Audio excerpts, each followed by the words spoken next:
เรียบร้อยตกแล้วไปสองน้ำกันตกนี่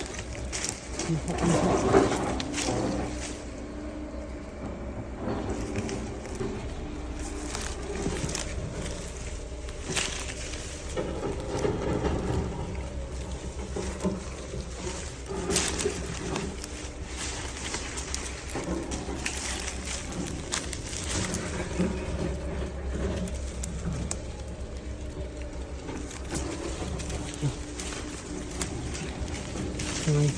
ไม่เห็นเลย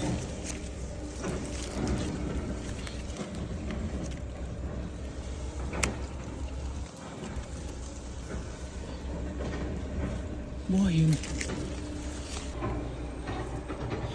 ห็นแล้วอู้ว่าตายเถอะมันว่าตายเถอะ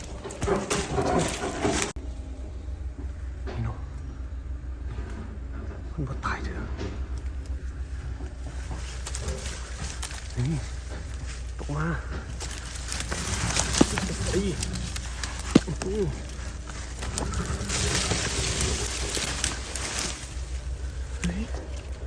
ตายแล้ว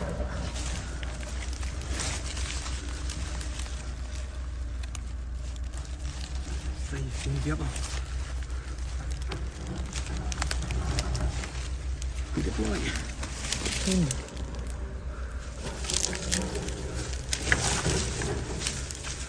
ตัวแรกเรียบร้อยหมานแล้วเนอะมื้อนี้เดี๋ยวกินแล้วซกเสียงเนาะมันตายมันตกมันเล่นเท่าไหร่ไรเดี๋ยวรุ่นน้ำกันอีกถ้าต้องเฝ้าอีก